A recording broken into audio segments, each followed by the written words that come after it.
and Unicorns of Love. I am James Stress O'Leary alongside Richard Pulse Cam. This should be a great best of 3, and we're already into picks and bans. We are indeed. Going through all these games thick and fast here, Stress, but Annie will be banned out, followed by Yasuo. This is an entirely new best of 3, and that's exactly what we saw in the last game. Yeah, I think we've mentioned this a few times, but I wouldn't be surprised to see somewhat of the same bans in every game. Although a lot of the teams have unique styles, there are quite a few champions right now that you just need to ban out because of their potency in game. I mean, you look at Yasuo, Kayle, and Kassadin. They're 3 of the strongest mid laners you can have right now. And a lot of people then are defaulting to Ziggs, Gragas, which, you know, are very strong in their own right, just not upfront ban worthy. Right. Okay, so the Kassadin will be banned out, which is exactly what we see in every game at a competitive level. And Renekton, followed by Elise, will be the next couple of ban outs. So Renekton is a bit of a more interesting ban. When there's a lot of strong top laners, Renekton is typically picked into some of those top laners or picked first.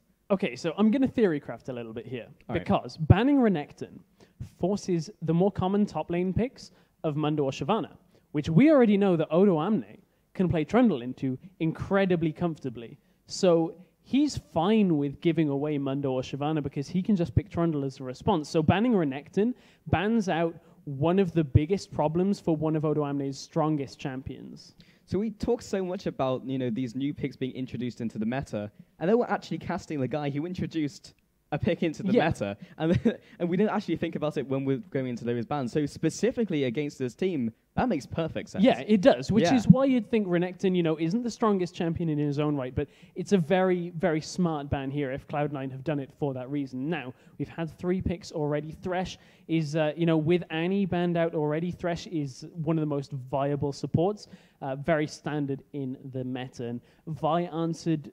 Vi is another answer to what else would you first pick when it's available. Vi is pretty standard, pretty strong, as is Gragas. So nothing surprising in the first 2 picks. And plus, because Elise is off the board because of bans, you might as well pick Vi. Because if you did pick Vi first, then okay, there's the Elise. There's something... Pretty funky. There's something different. It took until the second pick for Cloud9, but that is very different to something we've seen in a little while. Season 3, we saw quite a lot of Aatrox in both North America and Europe in top lane and in jungle, depending on which scene and who was playing it. I would have to imagine that blindly picking it means it's going to be jungle, because it's a little more consistent than top lane, but we'll have to see. We don't know who's in Odo Amne's playbook. Last time we saw Odo Amne pick Trundle into, you know, Dr. Mundo Shyvana, we were thinking, why is he picking Trundle? And then he showed us. So, Cloud9 Europe are an innovative team. We'll see whether they're innovating once again with Aatrox. Well, you said it might be in the jungle, but I wasn't aware Ku had that in his own arsenal of champions, which is another thing that, you know, we have to mention. It's a slightly different playstyle. It's still very aggressive in the early game. You use Dark Flight to really get into fights and get the knock-up and make sure that you're dealing a lot of damage, which fits Ku's style, but it's been a while since Aatrox jungle has been a thing. So, you know, it has strong dive in the early game because of the ability for the Bloodwell to bring you back, but we've had quite a few picks since. So Lucian, very, very standard, very good in lane, consistent as well. And then a Jinx Zyra lane. So I've always thought that Zinc Zyra, that's stuck in actually chemistry quite difficult to actually pronounce. But Jinx Zyra is actually a really super strong lane. You get the root from either Zyra or indeed the Flame Chompers, then you chain that into the other route, and they are basically just stuck there for a couple of seconds, and they just cannot escape from that. It's very easy to land and very reliable. But we just saw Zyra just kind of move away from that meta for a little bit when we saw the stronger supports like Thresh, like Leona, like Annie as well, and she was simply outclassed. But with a lot of these being taken away from that team of Unicorns of Love, they're actually just going to go back to the Zyra. Yeah, and Unicorns now have a lot of disengage with the Gragas and the Zyra. They'll both use their ultimates to be able to disengage as well as engage. Now, Cloud9 are doing something different, which is normally what we'll see out of Cloud9. The LeBlanc isn't the different pick, but Jax hasn't been seen unless your name is JWoww for a little while. And I think Unicorns of Love have seen what Cloud9 have attempted to do with their bans and have saved their top laner for last. It looks like they've settled on Rengar, who, after the adjustments in patch 4.1, hasn't quite seen as much play as previous, but still is pretty good up in that top lane. It's going to have to be a question of how reliable he is against Jax. Because how is he going to push him out? Because typically, the thing about Rengar is he does a lot of damage, he controls the lane, and because he has to sustain from the ferocity stacks on top of his battle roar, he just sustains his way all the way through that lane. Will he have enough to push out that Jax, who will inevitably outscale him because he outscales everyone? Yeah, that's one of the questions, is how do you deal with the Jax in the late game with this team composition? It's pretty difficult to. Jax will just reach a point where he will solo down a turret pretty handily. And it does answer the question of where is the Aatrox going? It's in the jungle, which I think should do pretty well here against Vi. Vi does not like to trade. Aatrox is happy to trade in the jungle because he will, of course, get the blood price, blood cost, extra damage, extra regen in those trades. So as long as he's balancing his health adequately, Q should be okay. I actually wonder how Q was going to use this champion, because back in Season 3, he was used more as a diving champion. Back when we saw a lot of Zac and the 2v1 tower dives, you'd go for the 3v1s very early on, because you'd have that passive, it would counteract that tower aggro. The reason why we saw Elisa's lot as well in the jungle for that very reason. I wonder if that's the same reason, or we're seeing him for a different one. Because it's not often we see the 2v1s anymore because of the tower changes, and it's not very often we see the very early tower dives, but that might be what we're seeing from Cloud9, because they're very aggressive as a team. Yeah, I mean, Cloud9 are on the blue side, so a lane swap out of them would put them at the tower with more resistances, so they would require a heavier push, which would call for a tower dive at that point in the game. Of course, we've already seen tower dives in that top lane out of MYM in a 2v1 situation go against them earlier today, as they would pretty much bundle that first engage in the top lane, and ended up putting Trundle pretty much back into the game because he was able to farm up pretty well after that. They couldn't take the tower down. Yeah, there was a huge TS advantage to that Renekton, but it didn't really matter because it's Trundle. He's not going to be able to straight up kill him even with that 2-level advantage. So we might see a similar thing here, but it's easier not to screw up the tower dive when you have an Aatrox. Yeah, this time, even if you're tanking the tower, you go into the Bloodwell passive and you come back to life. So it's easier to dive. It just depends on whether they can, get the abilities landing where they want, whether they can get the Dark Flight, the Blades of Torment on, so that they can really lock down their target. But that is if they go for the 2v1. We'll have to see whether they do indeed choose that. But that, again, remains to be seen as we head into the game. It's a good time to talk about FACEIT, because we are here in the FACEIT studio here in Milan.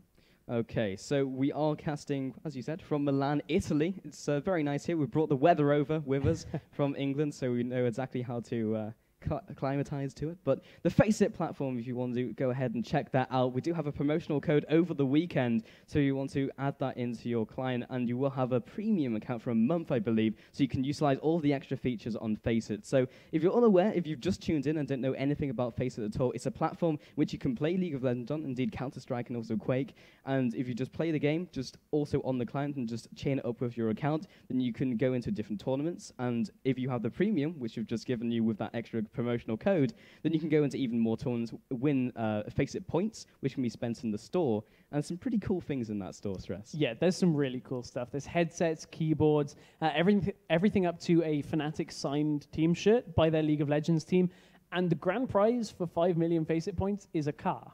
Yeah, so you heard that right, an actual car. You can get a car from playing League of Legends. You don't have to be some big streamer. You can be the best 1v1 player that Bronze has ever seen. Yeah, I think that's the most important thing to mention. You can be in any league and you'll be playing against people of similar skill level. So you don't have to be the best player in the world. You just have to be the best Bronze player in the world. You have to be the best Bronze player in the world. And you can drive out a Bronze with that car. Oh, using the same joke twice. I know, but I'm hoping more people tuned in, different people tuned in. Otherwise, I look like an idiot. Different people saw the same joke. It's okay. Nobody knows. Don't worry. Unless you watch the VODs, in which case, In which case, Pulse needs a new script writer for his jokes. But the other thing you can do on the Twitch page is, after you followed the Twitch page, because of course you want to get all of the awesome content that FACEIT provides, not just League of Legends, as you alluded to, Quake and CS:GO as well. So if shooters are your thing as well, like me, I've been dabbling in multiple games recently. Make sure you're heading over to this Twitch page, hit follow, and also there's a link from DL Compare. You can see them in the background, and this one of the sponsors for our tournament, alongside Overwolf. So make sure you click the link from DL Compare. They have a survey there with, I think it's just a giveaway form that you fill in. and they'll be giving away games over the weekend as well. So a lot to take away from this weekend, but the biggest thing to take away is where teams stand in the Challenger rank right now, because although there are some teams in Riot's Coke Challenger League, not all of them that are here in our tournament today are. Yeah, absolutely. So we are on the loading screen, and we will be jumping into this game very soon. Unicorns of Love are actually very high on the Challenger ladder, but not a team we've seen too much of in any of the recent tournaments. However, we're facing down Cloud9, who have proven themselves to be an extremely strong team breaking onto the scene. They came out of nowhere as apples is sours about 4 weeks ago. 2 weeks later, picked up Cloud9 as a sponsor, then won the Scan Invitational, pretty much just destroying everyone, and then have just looked unstoppable since. Yeah. Although saying that, Pulse Esports last night in the Riot Coke League did take them pretty much to the wire. I saw it went to game 3 out of a best of 3, and they ended up behind in game number 3, and their resolve as a team came back and they were able to pick up that series. So, I mean, Cloud9 have proven themselves even when behind, but they're certainly not unbeatable. I mean, that's definitely the trial you have to put teams through. Can they operate under every single circumstance? Yeah. And if they are put behind, then can they come back again? Especially not just in a game, but in a series. Because if they're one game down, can they actually get the next 2 on the bounce? And we've actually seen Cloud9 do it. So they're a pretty strong team in all respects. They are, and we even saw MYM come back from 1 game down in a best of 3 earlier today. They went up against Inferno Esports, who stepped in at the last minute for Pulse and had a very good showing. They took a game off MYM and managed to, find themselves in good footing in that series, and an impressive performance. Now, we are into game here for game number 1 between Cloud9 Eclipse and Unicorns of Love. Okay, all these guys getting off their spawn pad, and let's see how these guys approach the level 1. So a ping has come down from the team of Unicorns of Love, and so far we haven't really seen too many engage. We saw a very weird one in the last series where everyone just kind of hung around in the bot lane for a little while, but we'll see if these guys want to go for an engagement. In fact, everyone's just going to fan out once again. Yeah, this is something we've seen in every game today. Apart from the one that MYM actually decided to engage really early, they tried to go into the jungle against a very heavy poke composition and suffered for it. And that's one of the problems for teams right now is you've got to come up with good ways to open a game, which really relies on scouting teams. You have to look for early positioning.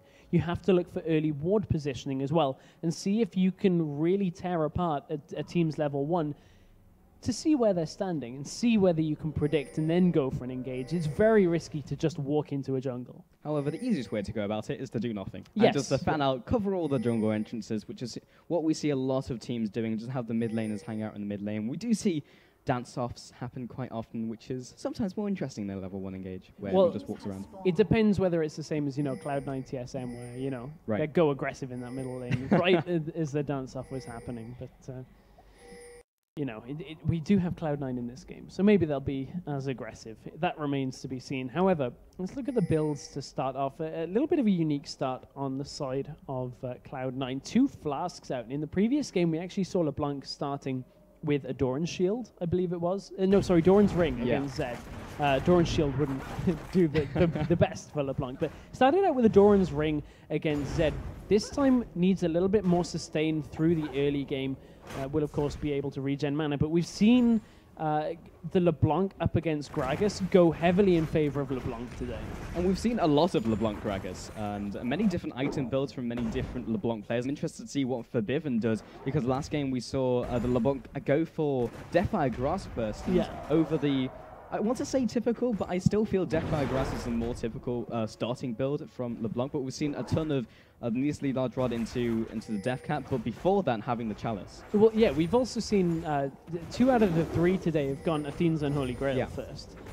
And then we saw the Deathfire Grasp. So I'm still waiting for somebody to pull out the solo queue mentality of Medjai's Soul Stealer and just crush. The hook lands in the bottom. Voidal will be getting that grab into the Flay as well. That's going to be first blood dropping to Voidal. Jonan moves on to Zyra, but unable to do too much else, just poking it back to turret, but first blood already stressed. That's a big pickup there for Cloud9 in that bottom lane. They will be incredibly happy getting a lead down there. And bottom lane really is where a lot of the game has been dictated recently especially with the fact that as soon as they're able to pick up the first kills in the bottom lane, you can snowball that with jungler presence so hard into dragon control and get very big amounts of gold in the early game from those objectives. Especially if these lanes start pushing up to turret. We've already mentioned how good Aatrox was in Season 3. We'll see how well he does in Season 4, and maybe try and continue those tower dives. Underneath the bottom lane might be a little bit difficult, but mid lane though, Master of Sheepy follows through, flash into the knockback of that Vault Breaker. Meanwhile, Q looking for this gang onto Vizixachi. In the top lane, Blazer Torment comes across, but not quite looking for this dive just yet. Yeah, Vizixachi was a little too far away from the Counter-Strike to actually proc the stun there. So it was just a little out of position then. Q ends up wasting a bit of time there, forced to tax that lane after not getting a kill, but we still haven't seen the effect of this Aatrox yet. That wasn't a dive, that was just the first attempt. That was making sure that Vizixachi knew that Ku was around to gank. He took a tower shot. That doesn't mean it was a tower dive. But Voidor again moving aggressively onto Zyra, who just walks past them. I'm not sure if this is the best decision. Jarvan moves forward. Last auto might do it. Vardags is trying to do as much damage. He's tanking the tower. He's going to take another one. Barrier comes down. One more auto. He's going to get it before the flake comes down. Jarvan being a little bit too aggressive. That is uncharacteristically bloodthirsty from Jarvan. Yeah. Normally he's very composed in lane, wouldn't look for a kill like that, and Forbidden taken quite low in the mid lane as well. This is pretty much flipped of what you'd expect in that mid lane early on, and down in the bottom lane, Voidal's in trouble. Valdag is following after with those rockets from Mr. Fishbones, but doesn't quite pick up the kill. Either way, he's going to be shoved out of lane. And the problem there is Jinx is going to use these kills, that kill, for extra itemization, which will give them more damage in lane. And if Jinx can start scaling off the back of that, Jinx will become more powerful in the late game than Lucian will. Although Lucian doesn't drop off like as hard as certain AD carries, Jinx certainly scales better, but Ku is finding his way into the bottom. He's looking for this guy, jumps in with the Dark Flight. One more auto attack seals the first kill, moving on to Jinx, picks up the second. And the passive comes across and doesn't even pick up a kill onto either of these laners. Well, there's the answer to how good is Aatrox in the current meta. In the current meta, bot lane does not have a lot of wards on it. And the Dark Flight ability to get into that while the bottom lane was fairly pushed up there allows Cloud9 to pick up 2 easy kills that if that were warded because of the Doran shields, if that were warded, that would never have happened. And Ku hasn't even burnt his passive yet, so he can just do that all over again and be as aggressive as he likes. Maybe Jarvan thought he was Aatrox and had that passive. Maybe that's why he was so aggressive. I don't know whether he... maybe. That might be a part of the factor. But again, this advent of less warding in the bottom lane tends to be fairly risky. And unless both junglers are around for the counter gank, it means that you end up in these situations where the numbers are uneven. And Aatrox is really good at getting into lane, especially when there's a Thresh on your team. And Forbidden gets bursted down in the middle lane. That is the mirror of what you'd expect in this lane. So Forbidden took a barrel and then still stood around playing with fire, and then Zodiaz just punished him. It was as simple as that. Ku gets knocked back towards the opposing jungle, flash over the wall. They will pursue it. It doesn't look like they're going to quite pick up that kill. And now, Cloud9, will they find their footing here? They are ahead by 900 gold, but they haven't by any means solidified that lead yet. They are still looking a little bit shaky in that middle lane. And earlier in the day, we've seen LeBlancs harass down Gragas significantly in the early game and then capitalize on level 6. That hasn't happened this game. It's been completely the opposite way. And I wonder how that'll work against them, because we've already seen what happens if a LeBlanc doesn't get the ball rolling, but the hook lands. Into the bottom lane, Ku goes for this tower dive. He's not quite the one tanking, but Voidal's still got plenty of HP. Ku drops into his passive, see if he's got enough to survive. The lantern comes to its full effect, and the passive from Zyra doesn't quite clip Ku as he escapes. And there's Aatrox in a nutshell. Dive in, get the kills, tank the turret. You know, if you have to expend the passive, at the end of the day, it will come back. Yeah. And you pick up the kill. You solidify your team at that kill in the bottom lane. Don't scare me, Ku. He was taking on the golems. I don't think he's going to win this, actually. But he's kind of dancing around them. But Vi came down looking for a potential gank. Maybe just if Ku was being a bit too greedy and trying to stick around. But we'll head back to her in jungle. It's okay. Remember, Aatrox gets extra regen when he's using Blood Pact. Yeah. as he attacks under half of his health. So he was just about okay there against golems. Golems do a lot of damage, though. They do, man. Like, those have also killed a lot of people. Jungle camps are quite scary in Season 4. And those red pings didn't help either. So Ku going to go back onto those second round of buffs, which are spawning for these guys and going to be donated to those mid laners. Most likely Gragas will want that. I mean, last time we saw the Zed pick it up and immediately donate it to his opponent, but Gragas will definitely want that blue buff. One of the difficulties that Aatrox had in Season 3 was the fact that he had to build in a hybrid way. You'd go Blade of the Ruined King into like a Randuin's, and it meant that you weren't as tanky as a full tank jungler like Vi that you'd expect if building Golem, and Voidal lands a hook, but that's not a team fight they want to engage on. Aatrox didn't end up as tanky as, you know, a Shyvana or a Vi in the jungle, and also didn't output as much damage as a Kha'Zix or you know, an assassin-based jungle. So I wonder whether that'll be offset by the extra gold, because on Aatrox, if you fell behind, Blade of the Ruined King is such an expensive item to buy that you just didn't have the gold for it. That's going to be the ultimate pot by FACEIT, trying to get back to his turret. Ignite is ticking down, and not sure if he wants to jump back in, but Vi is heading out. Odualne, depends if he wants to just turn this one around. There's the Grandmasters, might just back to the minion using that Budge. Master of CP picks up, a Sultan Battery comes in. Really nice gank there out of Vi. Knew exactly where they needed to be at the right time. Survived through, and Vishishachi got that regen from the Ferocity stacks as well. Kept himself alive. Good team play there out of Unicorns of Love. Verbiven takes another barrel, and Zodias has really been on point, just landing the barrels, putting them from the distortion point. So when he goes back from farming the minions, immediately takes some more damage. And it's very difficult to play around from LeBlanc, because you either go in and stay there and take a body slam, or go back and take a barrel. Yeah, that's not what you want to do on LeBlanc. Taking barrels is really offsetting this lane, and you can see the difference in CS. We saw earlier with the Gragas LeBlanc lane that really just ended up getting nullified, that LeBlanc had crazy CS and was way ahead of Gragas, which is not normal by any means. You'd normally expect you know, a LeBlanc to start falling somewhat behind on CS from roaming, but this has been all purely because Gragas has been landing barrels and has even killed LeBlanc at one point in this game. So it's just difficult for LeBlanc to get the footing here. Zodiaz again going aggressive. Just tosses away the ultimate, but also forces Verbiven to use his own ultimate defensively. FACEIT and Odualne still going at it in the top lane, but not going to quite pick up a kill unless there's real jungler intervention. As soon as I say it, I'm sure FACEIT will start trading again, but the junglers may find each other right there. FACEIT still going, but not sure who picked up that Wraith. And this is something that is not normal for Vi, is that Vi is looking to counter jungle here against an Aatrox. And okay, Vi picked up a kill earlier on. You can see top lane still trading away as top laners do. Different champions, same story. But this is more what I'd expect, is Aatrox looking to be aggressive into the jungle of Vi as they're looking for camps that are available, looking to trade, whereas we saw Vi attempting to counter jungle about a minute ago, but FACEIT has the top lane warded. Vi has already signaled they're on their way, so shouldn't be too much from that gank attack. Most importantly, Ku has his passive back up again, so if he wants to go for that dive, he definitely can. Gonna rotate through all of these bushes. There's now 3 of them to walk through. Yanan takes some more harass at the bot lane. Pings have gone down onto a ward, so we'll see how hard FACEIT decides to go. Ku jumping in, Counter-Strike doesn't quite connect, and Ku tries to take down the turret.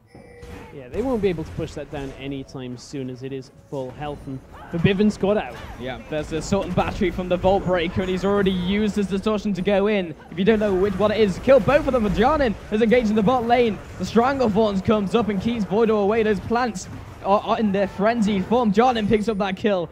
Now in top lane, FACEIT drops very low, but doesn't quite die. Yeah, it looked like they were trying to dive, but Cloud9 are in a little trouble here because the roam is coming up from Zodiaz. Explosive Cask is available, but the recall positioning from Cloud9 should keep them alive. Yeah, and Gragas also has his Ignite. Let's see if they know exactly where he's recalling. They didn't even bother checking. I think they assumed it was just too late, and Ku stuck around, and then Zodiaz recalled. So it's kind of worked out that Ku will be able to engage here against FACEIT, but I don't know how this will go for him. Ku still has his passive, but he doesn't have very much in his blood well, so if he does drop in, FACEIT will just jump back onto him, and he will definitely die. He's forced to flash out, Not sure if he can quite connect the dots and connect to Ku, who jumps over the wall with Dark Flight, but bit of an interesting engage there, Stress. Yeah, I'm not sure why Ku would go aggressive on that. I mean, he's a 53 CS Aatrox that has a Vampiric Scepter and a Doran's Blade going against a Rengar that has a Giant's Belt and a Chain Vest, so you're not going to deal too much damage to him. I think even going against a Rengar in most circumstances is the wrong thing to do. Yeah, I think that's a pretty fair comment to make. Okay, so all these guys are going to revert back to their laning phase, but there's definitely been a more explosive game and many more kills and more bloodthirsty game than we've been used to with the games earlier today, Stress. Yeah, I feel like this is kind of a heartback to Season 3 as Master of Sheepy gets caught out. That's why Vi isn't the most consistent counter jungler. This feels like a game that maybe would have been played around about August time in 2013, where you've got Jax Aatrox, who both are going to want to build Blade of the Ruined King, both are going to be able to push quite well, but the LeBlanc is a little bit difficult. Not sure if you saw the explosive cask. Nobody I think saw you were it. looking at me Nobody at the time, saw it. so It's okay. don't worry about it. But clearing out the wards, and Dragon, 14 minutes into the game, no one has even tried to contest this. We've actually seen later and later Dragons, kind of just the pace of the game and how it's been going. But Vi heading around the side, ward comes down. Let's see if these guys try and go for it. And Odeami keeps trying to trade with Vizicachi. I'm not sure that he's actually able to, because Jax hasn't reached that point where his scaling has kicked in. Yeah, he hasn't reached the Jax moment where you can just push towers all day. He hasn't quite hit that stage. He's got part of his Blade of the Ruined King, the Bilgewater Cutlass, but until he hits that like double item, the double offensive item, and straight into a defensive one after that, he's not quite prime Jax, but trying to farm up this turret. So because everyone does so much damage, no one's really being aggressive. Yeah, it's very similar to the recent NIP game, where basically both teams respect each other enough that they know where their limitations are, and they're like, oh, okay, let's not fight. Because I mean, had LeBlanc picked up a few more kills, I think the story might be a little bit different. But a 0-2 LeBlanc is not a very useful champion at all. And now they have to look towards this Dragon skirmish and the skirmish in the bot lane to try and pick something up. But LeBlanc hasn't roamed. And that's a barrel that's going to land. Boyle has been completely separated from his AD carry and will be taken down this time by the support of Zyra. But that is going to signal the Dragon. Ku wasn't there and neither was Forbiven. And that's going to open up the Dragon area here for Unicorns of Love. And Unicorns of Love are looking very good in the early part of this game. This Dragon will even up the gold between the two teams and put them ever so slightly ahead, but that's just a couple of minions now separate the teams. I don't think we've actually seen a LeBlanc do super well today, and it always looks so good on paper, but Jana, not quite caught out. The root will in fact land. They're gonna go for the assault and battery. Ku has arrived. Super Mega Death Rocket will land as well. Master of Sheepy is still underneath the tower. There's not going to be quite enough damage to secure a kill in return. Ku couldn't quite get into range there either to pick up the kill onto Master of Sheepy, and it's just kind of Cloud9 are starting to give away kills and objectives, and it's because their lanes just aren't able to rotate around. And you look at LeBlanc, and she stayed in the middle lane. The wave's now pushing in towards her now that Gragas has returned, and she's still down on CS, that even though she stayed in lane, she's still behind. And we've seen this a lot. Like, LeBlanc falls behind and finds it very difficult to catch back up again. She needs to be the champion who is snowballing out of the lane and then able to take down whoever she decides to go on. But at this stage, I'm not sure if she can just, like, one-combo anyone on that team. The problem is she's not identical to Kassadin in the way that Kassadin picks up 2 kills and is fine. LeBlanc doesn't exactly scale the best with her opponents if your opponents are ahead. You have to have the itemization on LeBlanc to really chunk through a lot of the damage with an item like a Deathfire Grasp or something like that. That's nowhere near available here for Forbiven. Forbiven aggresses onto Gragas, but is quickly knocked backwards. There's the barrel coming in, the flash into the second barrel roll. Ku comes for the counter gank, but Vi hitting around the side. Not sure how much he can do about it, but heads in with Volt Baker regardless. Ku trying to defend his turret. Blaze Swarm comes across, but that's a dead middle turret. That's the first turret of this game. Forbiven can't stay in lane because there's a Vi in that lane alongside a Gragas. And that means Assault and Battery will come out with the cask and they'll just pick off Forbiven. He needs Ku to sit in that lane now with him, and that reduces the effect that Cloud9 have over the map, as you know, they're being held in position by Unicorns of Love. And they're not able to go for the roams they necessarily want to, because they picked a very aggressive composition. They wanted Ku to be aggressive and dive underneath those turrets. Indeed, we did see that earlier on, Stress. And likewise, we saw LeBlanc in the middle lane. It's typically a champion, you want to go lane to lane to lane, picking up kills everywhere you can. And now Cloud9 are in a bit of a tricky position, because it's very obvious now that their outer towers are the next objectives that Unicorns of Love will be going for. As no dragon available, mid tower is already down. So where do the rotations land here for Unicorns of Love? Cloud9 will continue to push out the waves, and Ku will assist in this bottom lane here. Will they go for the Lantern gank into Dark Flight, as we have seen in the previous season? It looks like Unicorns of Love are just a little too defensive right now for Cloud9 to catch a break. Okay, so the Bone Tooth Necklace that's been picked up by Rengar, and typically that's not actually an item you see in competitive play too much. And Rengar hasn't really picked up that many kills either. He's definitely picked up the assist, but is that item going to be efficient enough to warrant the place in his inventory? He needs to get kills with it. That's the be-all, end-all. Is most items in League of Legends, you buy them, you instantly get the stacks, but he's not involved in any of the kills, neither is he involved in the ganks, and here comes Vi. And Ku comes in already. That's going to be a Zyra detonated out of this team fight. We'll see how much else they can do about it. They're going to follow up, take down these creeps, and try and seize down this turret. Felix actually, again, just in the top lane doing as much as he can. And as much as he can to hold Odo Amner from hitting the Jax point. But turret goes down in the bottom lane. That's what Cloud9 needed, was that favorable trade to be able to start picking up objectives here. They are still behind by about 1,000 gold, but they're starting to establish map control, and they're roaming towards the middle lane. Okay, see how much they can achieve in this place. So, first couple items have been picked up, or first completions, but FACEIT has been ignited. The ultimate comes down. Can Eldrani finish them off in time? The answer to that question is definitely going to be a no, and FACEIT doesn't want to jump back in again. Yeah, not really tanky enough or outputting enough damage to really dive that tower. As we were kind of mentioning, Bone Tooth Necklace doesn't really give you upfront stats. I mean, I could see why you'd pick it up in a game against Kha'Zix when you can fully stack it. I believe that's applicable, but don't quote me on that. We don't see them in the same game too often with the Bone Tooth Necklace. But normally when you get an item, you get all of the stats of the item up front.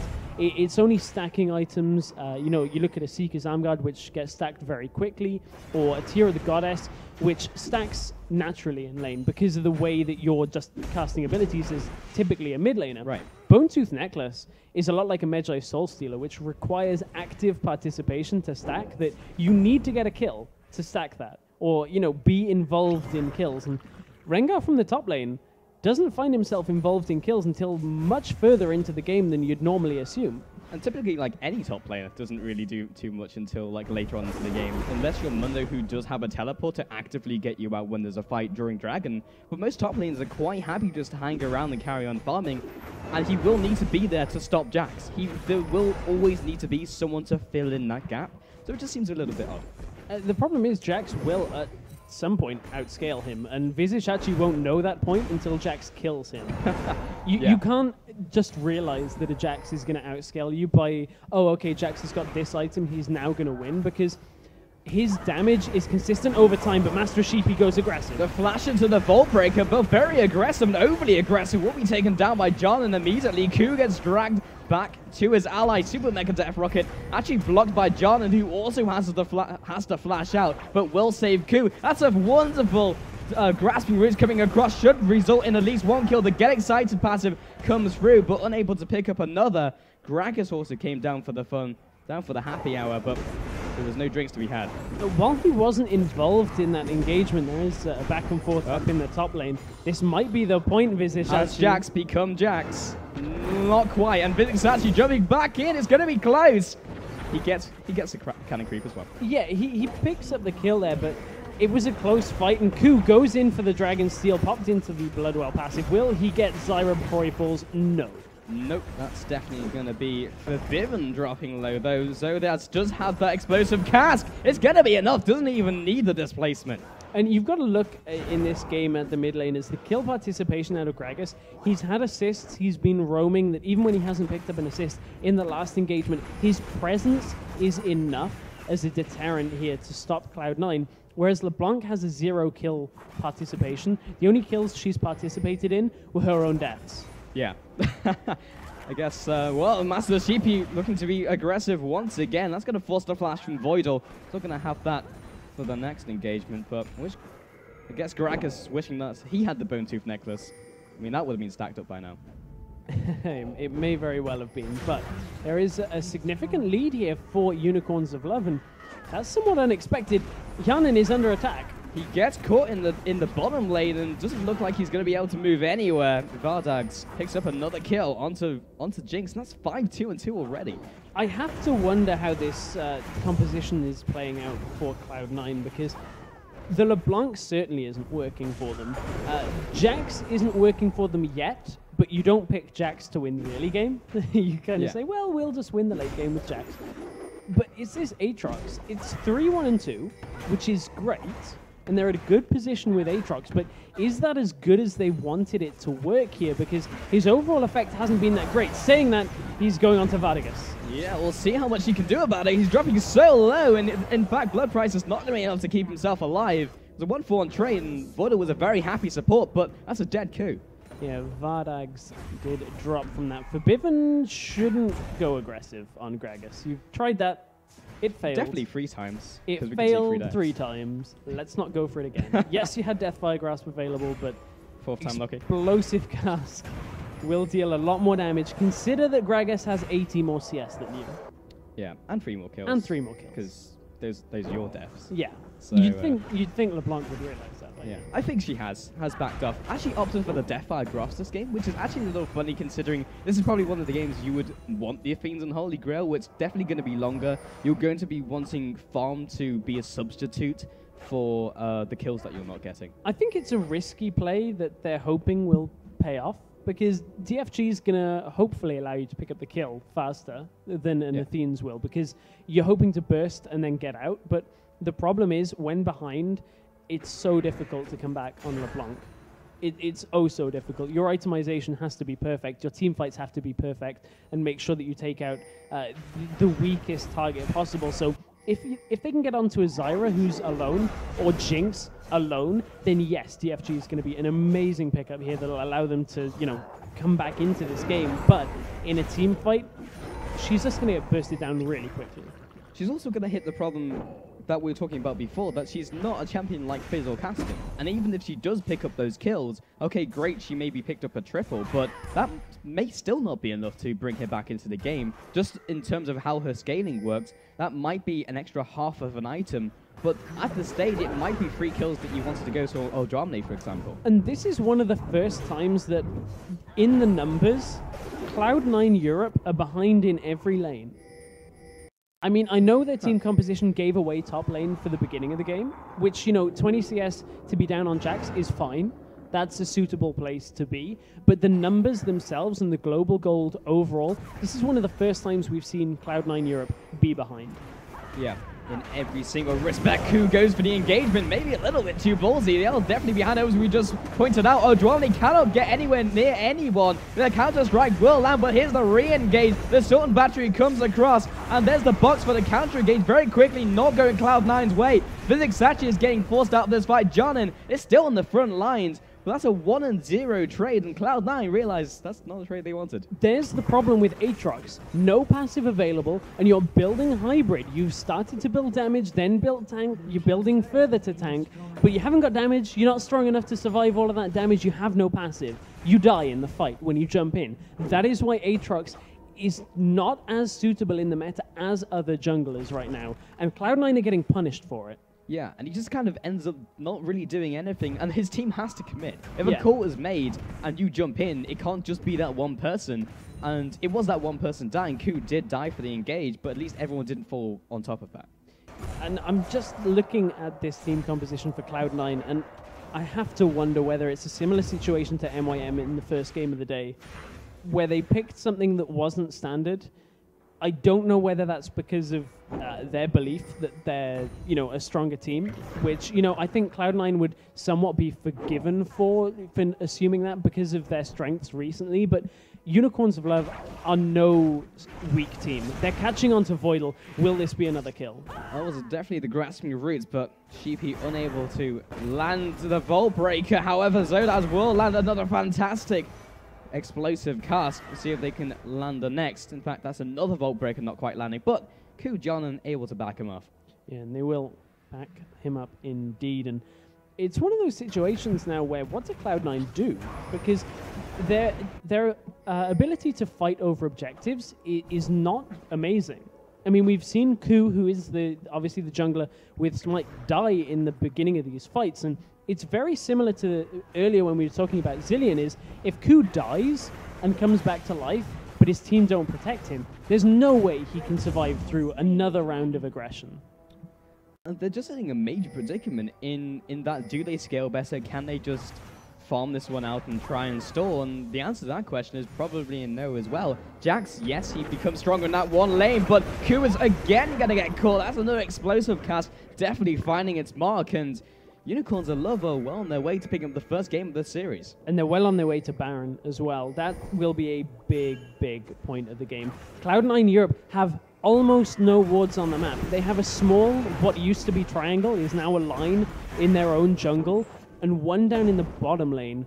They're so vision-starved right now that to go and try and steal this Baron is almost suicide, and they're even going to fall back. Yeah, they don't have a smite. They don't have anything that could potentially contest that. They don't even have a Gragas, which in that point actually would be very strong, but C9 are just not looking good in this game. Now they're cut off from their base. I wonder, the way they were moving, it felt like they thought Unicorns of Love were on Dragon. Right. But you have to know they'll go for Baron now. We're too far into the game for that to have been a Dragon opportunity. Yeah. And they've been cut off from their own base. The inhibitor turret will fall before they can answer. And that is uncontested objectives across the map from Cloud9 and is so uncharacteristic of this team that I'm almost at a loss for words. And Vizixachi is almost in the middle of them as they jump in. They're going to detonate for Bivin. Not able to do anything at all. Voidal push back, and this could be the game-ending push right here, Stress. Jana is getting completely chunked. It will be. Ku's up in the top lane, pushing that out. That's an inhibitor down. They have the numbers advantage for another 30 seconds, and their pushing composition is strong enough that they could choose to end it here with that Baron buff. Okay, we'll see how much they can do about it, but it might still be the endgame push. They kind of backed off for a second, thinking this might be the hesitation, but Jana gets exploded. So does Andrade. They just push back to his turret. In fact, this will be the first Nexus turret falling, followed by the second. And this will be the first game of this best of 3 going to Unicorns of Love over Cloud9. And that is another upset for the first game of a best of 3. I mean, Unicorns of Love, while they're a strong team, Cloud9 were probably favorites coming into the tournament. And I think Cloud9 are going to have to step it up to go into game number 2 because that was uncharacteristically sloppy from them. Well, previously we have seen an upset in the first game, followed by another 2 wins by the favorites. So maybe that's exactly how this is going to go. But definitely not something I expected personally from Cloud9. Maybe it was their picks. But maybe it was just how the lanes went, because none of the lanes won. We mentioned that before, Stress. They lost all over the board. Yeah, and that is something that we would not expect out of Cloud9 at all. But we'll have to see how they bounce back in game number 2. That's coming up in just a couple of minutes, guys. So stick with it. Stick with us here for the FACEIT Challenger Invitational.